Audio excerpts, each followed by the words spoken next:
Ruben Barouk, premier roman, on le disait, vous figurez dans la première sélection du prix Goncourt en France. Vous êtes aussi en liste pour le Goncourt des lycéens. Il y a 2 ans, en 2002, vous décidez de partir sur les traces de votre famille juive séfarade à Marrakech, au Maroc précisément, où vit votre grand-mère. Qu'est-ce qui vous a donné envie de retourner à Marrakech sur les traces de Paulette? C'est son prénom. Absolument, Paulette.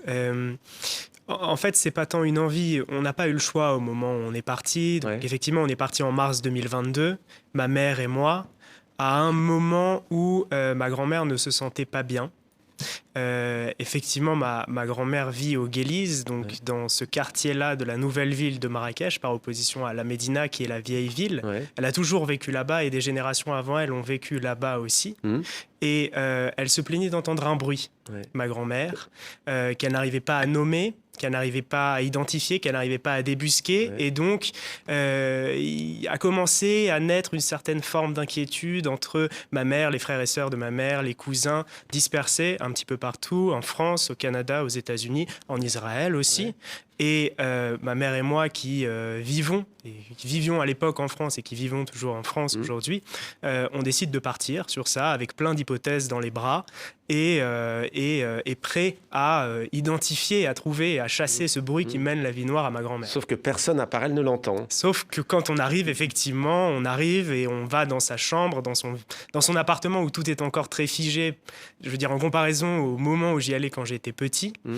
Et elle nous conduit dans sa chambre, où on ferme les volets, les rideaux, les portes, on se serre Ouais. sur son grand lit, là où elle l'entend le plus, nous dit-elle, et effectivement le bruit ne vient jamais. Ouais. Et elle dit qu'il ne vient pas quand on l'appelle. Et il ne vient pas quand on l'appelle, il vient quand il a envie finalement, ce Ouais. bruit, et quand on est prêt à l'entendre. Donc on le laisse venir à nous d'une certaine manière et on part, on décide de partir, faire un grand pèlerinage à travers le Maroc, à Marrakech même, dans le Mela, donc dans le vieux quartier juif de Marrakech, Mmh. rebaptisé en 2016, et sur les routes désertiques de la vallée de l'Ourika, prier les saints, vénérés par les populations juives et musulmanes du Maroc, de nous aider à trouver et à chasser ce bruit-là. Ouais. Fabuleuse aventure. Alors Yak, ce petit mot, elle le dit souvent, votre grand-mère. Elle le dit tout le temps et il veut dire n'est-ce pas? Et elle le dit à chaque fin de phrase avec un grand sourire, comme si chaque fin était très joyeuse finalement. Ouais. Vous, comment vous sentez quand vous êtes là-bas auprès de votre grand-mère? Vous dites que vous, avec le Maroc, c'est un pays que vous aimez autre, mais vous dites, eux, par exemple, votre grand-mère, il fallait apprendre à ne pas l'aimer. Il y a une sorte, on est de passage, en pèlerinage.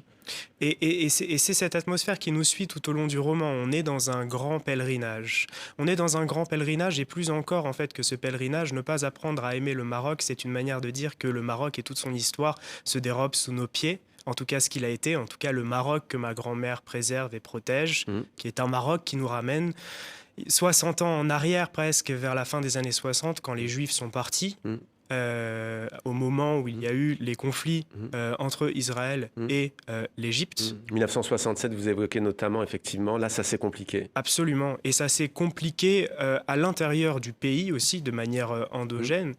Et donc, les Juifs sont partis du Maroc. Et pour autant, il y a là-bas des gardiens de mémoire séraphiques qu'on croise partout ici et là, des personnages. Et ma grand-mère en fait partie. Et à travers les pèlerinages, Ziyara notamment, dont on a déjà parlé dans cette émission. Absolument. Ouais. Et ces personnages qui veillent sur cette mémoire collective et sur cette paix qui a un jour été possible.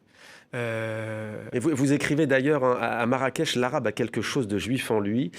Des parcelles de notre identité se sont réfugiées là, en eux, comme quelque chose de profondément intime. C'est ainsi, l'arabe garde le juif, il le protège, il couvre ce qu'il en reste, tout ce qu'il reste de lui, tout ce que le juif semble n'avoir pas pu prendre le jour du grand départ. Absolument. Et c'est un passage du roman qui s'inscrit dans un moment très particulier où au Mela, au vieux quartier juif, on croise le meilleur ami de mon grand-père, défunt.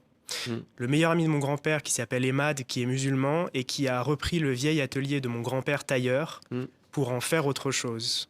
Et pour préserver d'une certaine manière sa mémoire, pour cacher presque, mais avec la meilleure intention qui soit, l'identité de mon grand-père qui a été là un jour, et pour, j'ai envie de dire, presque poursuivre et continuer de lui donner vie finalement. Et il y a quelque chose de très très beau dans cette rencontre parce qu'il reconnaît ma mère et il reconnaît ma mère de quand elle était petite et effectivement il a réussi à transformer, à sublimer cette mémoire-là et à garder en lui le juif d'une certaine manière, c'est ce qui est dit dans ce passage, et de protéger sa mémoire et de ce que nous avons de plus beau en commun. De plus beau en commun. Ruben Barouk, Tout le bruit du Guélis, c'est aux éditions Albin Michel.